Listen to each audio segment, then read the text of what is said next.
Here at our Fit Father Project and Fit Mother Project YouTube channels, we talk a lot about the importance of sleep. Sleep is absolutely essential. It's a time when our body actually regulates a lot of our key hunger and metabolism hormones. It's when our body actually repairs and regenerates our organs and our cells. Our brain literally cleans itself and detoxifies during sleep, and we consolidate our memories and our learning, and our bodies just generally improve during sleep. And so many of us know that sleep's important, yet we find that we're still missing sleep and we're waking up feeling groggy and not refreshed. And that's why at the beginning of this year, I actually wanted to shoot this particular video to give you 7 simple and practical ways you can actually sleep deeper, get higher quality sleep, and actually wake up feeling refreshed. I know you're gonna find this video very valuable, and you're gonna find one of these tips something that you actually wanna implement into your life this year. So I know you're gonna learn a ton. Get out your pen and paper, take some notes, and let's dive on in.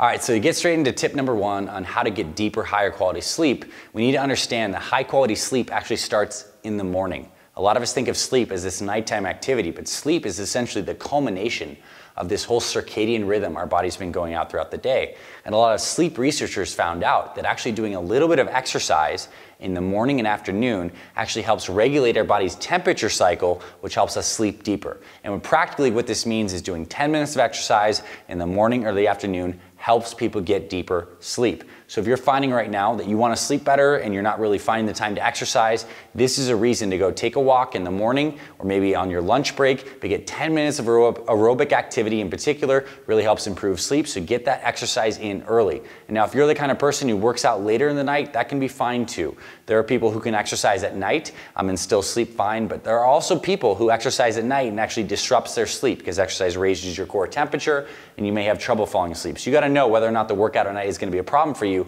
but regardless of when you work out, I'm talking about 10 minutes of walking and a light aerobic activity will improve your sleep. Tip number 2, I actually want you to start drinking some chamomile or lavender tea. We're going to talk a lot more on their channels here this year about the power of using teas. Teas have medicinal properties, and chamomile and lavender in particular have particular chemicals in them that interact with our brain receptors that lower anxiety and actually induce sleep. And now there's a lot of other things that people use to induce sleep, things like alcohol, things like cannabis and stuff like that. Well, it turns out that this is a lot safer, a lot healthier way to induce sleep. And so having a little bit of herbal tea before bed is a really, really great habit. So there's a couple brands I like. I like this brand Organic India. They have a TULSI sleep product. I also love a brand called Traditional Medicinals. They have a tea called NIGHTY that has lavender, chamomile, among some other herbs. And so you have a nice little cup of tea sometime about an hour and a half to 2 hours before you want to go to bed. It's going to help calm down your mind, ease you into sleep, and you get better sleep that way. Really simple habit. Start doing that this year.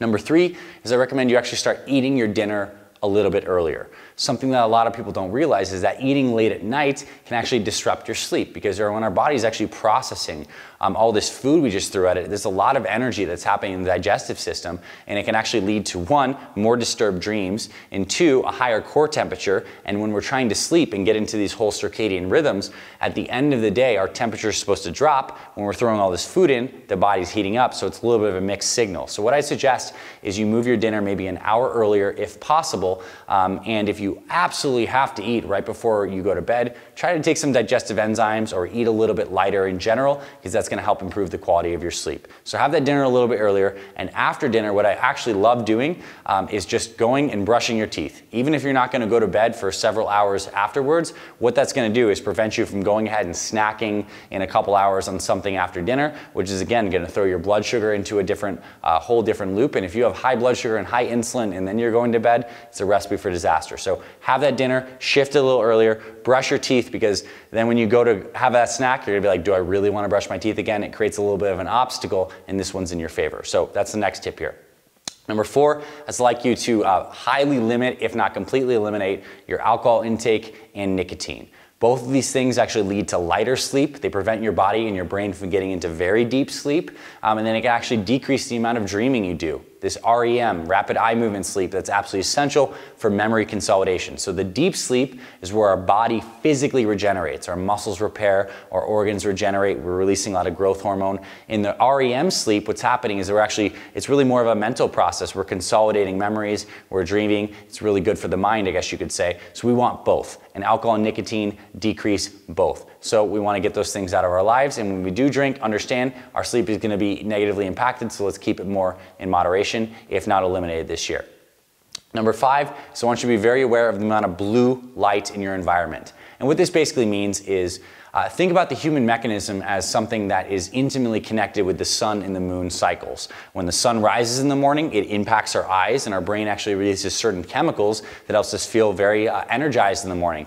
And at night, when the sun is going down and it's starting to get darker outside, our brain starts to release melatonin that actually gets us prepared to relax and go to bed. The problem is, now that we have lights and screens and all this stuff in our houses, is our brain is getting mixed signals. We're getting lots of bright, glaring light in your eyes late at night. And what this does is actually shuts off melatonin production.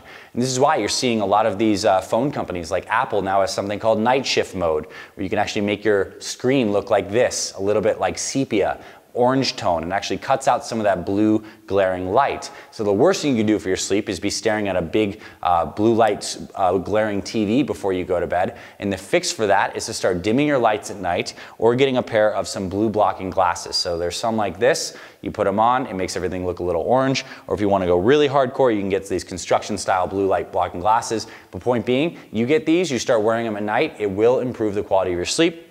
And I also suggest you get a little less screen time, and that means TVs, laptops, phones, and taper that as you go to bed. It's definitely going to help your sleep. And also maybe in the bathroom when you're brushing your teeth or washing your face or whatever you do, you have the glasses on, so you're not just getting those blaring bathroom lights right before you go to bed. That'd be a good idea. Number 6 is actually to start closing mental loops. I think a lot of people struggle with sleep because our minds are so overactive right when we're trying to go to bed. We're thinking about what happened during the day, things that we're stressed about happening tomorrow, and things that we left undone. And our brains are essentially, or I should say our minds are goal-achieving machines.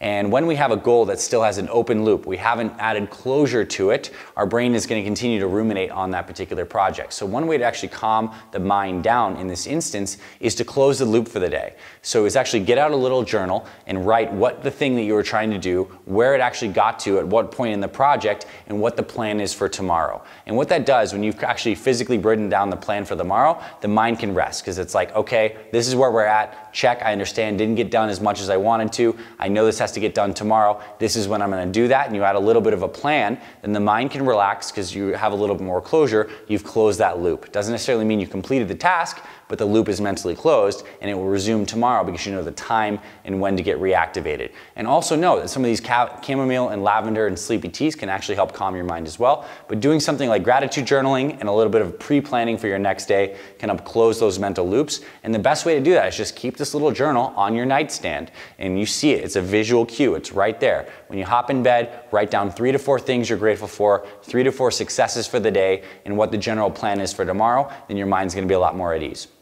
And the final thing is to do some meditation or whole body relaxation. And honestly, this could have been number 1 on the list. This stuff is very powerful. So when you go to bed at night, one of the best ways to actually shift your brain from a very active beta and alpha waves down to these deeper delta wave states that we want to be in when we're actually in deep sleep is to do some breathing techniques, to start to take longer inhales and exhales. So extend out that inhale, exhale. You're lying in bed, you're doing a 3-4 second inhale and a 3-4 second exhale. And as you're doing that activity that I like to do is actually just focus on the point on the top of your head and relax your body all the way down from your head all the way to your toes. Move down like a little bit of wave. Focus on every point of your body, relax every muscle all the way down as you're doing this deep breathing. And I promise you, if you're the person who struggles to fall asleep, that doing this, you do one whole sweep down your body, relaxing every muscle as you move down, taking these deep breaths, you're gonna fall asleep a lot quicker and you'll get into more deep sleep because your mind is in this deeper brainwave state. So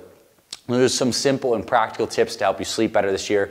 Sleep is a complicated thing, right? And another thing I should have added to this list is if you find that there's a lot of noise and light that's disrupting your sleep, get a face mask, put some earplugs in if possible. That can really help improve your sleep. So hope you found something on this list valuable, my friends. Sleep is absolutely essential for your health. I consider it foundational with nutrition, and I consider it more important than actually going and doing formal workouts. So if you know your sleep's not great, this is the year to get it on track. You're actually gonna lose more weight. It'll help you burn more fat. You're gonna recover. You're gonna feel more present and energized and confident and all these great things. All that starts with good quality sleep. So hope you found this valuable, my friend. If you like this video, comment below and let me know.